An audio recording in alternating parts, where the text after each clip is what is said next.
आज शाम जब हम लखनऊ के अकबर नगर पहुंचे तो कोई बैरिकेडिंग नहीं थी। किसी तरह का पुलिसिया इंतजाम भी नहीं दिख रहा था। लोग अपने जरूरी कामों में बिजी थे। कुछ दुकानें खुली थीं, कुछ लोग सड़क पर दिख रहे थे और पानी के बताशे वाला भी अपनी दुकान लगाए था। सब कुछ था लेकिन आधा अधूरा। सड़क पर पड़ने वाली दुकानों पर बुलडोजर चल चुका था और गली में पड़ने वाली दुकानों और मकानों पर भी बुलडोजर निगाह किए बैठा है।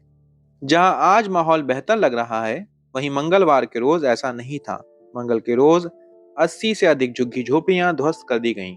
उच्च न्यायालय के आदेश का इंतजार कर रहा बुलडोजर आदेश पाते ही चालू हो गया।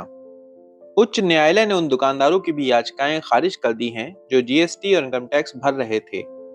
फैजाबाद रोड के 24 शोरूम संचालक इसमें शामिल हैं। बुलडोजर इस समय बुलेट ट्रेन की रफ्तार से दौड़ रहा है। 4:30 बजे कोर्ट के फैसले की कॉपी मिलते ही बुलडोजर शोरूम्स को नेस्तनाबूद करने लगे। अफसरों ने जेसीबी ड्राइवर्स को समझा रखा था कि जिधर वो दो पैर पटकें वहीं मशीन खड़ी कर दो, और जैसे ही आदेश आए वैसे ही मकानों दुकानों को ध्वस्त कर दो। हमारे देश में इन दिनों सबसे तेज रफ्तार से कोई चीज चल रही है तो वो है बुलडोजर। एक दौर था कि जब इस तरह के अदालती फैसले आने के बाद याचिकाकर्ता को बड़ी अदालत में अपील करने का मौका मिल जाता था। हालांकि अब दौर अलग है। अब तो यह है कि कहीं ऐसा ना हो कि सर्वोच्च न्यायालय फैसला पलट दे, इसलिए पहले ही सारा काम हो जाए।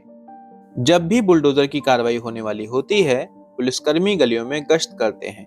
ड्रोन से इलाके पर निगरानी की जाती है।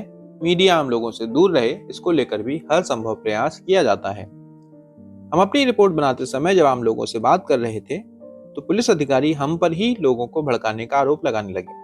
लोगों से बात करना, उनका दुख जानना, उनकी बात को देश तक पहुंचाना पहले भी अधिकारियों को पसंद नहीं आता था, और आज भी अधिकारी उसी तरह से हैं।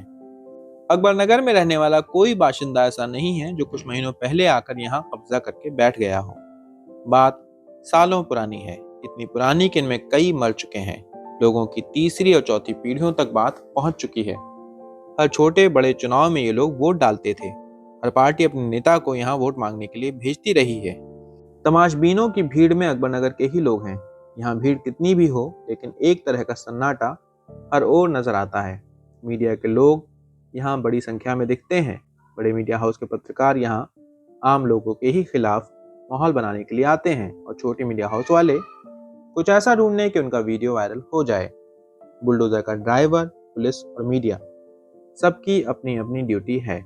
सब अपना काम पूरा करके अपने घर चले जाएंगे, लेकिन अकबर नगर वालों को नहीं पता है कि जब दिन खत्म होगा तो उनके मकान बचेंगे या नहीं।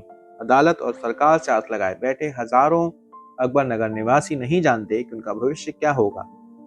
सालों से जिस घर को उन्होंने अपनी मेहनत की कमाई से बनाया बड़ा किया, उस घर की इमारत या तो ध्वस्त हो चुकी है या फिर होने वाली है। फिलहाल तो बुलडोजर रुका हुआ है, लेकिन अधिकारियों के दो पैर पटकते ही वो अपनी जगह पहुंच जाएगा, और फिर वो वही करेगा जिसके लिए वो जाना जाता है।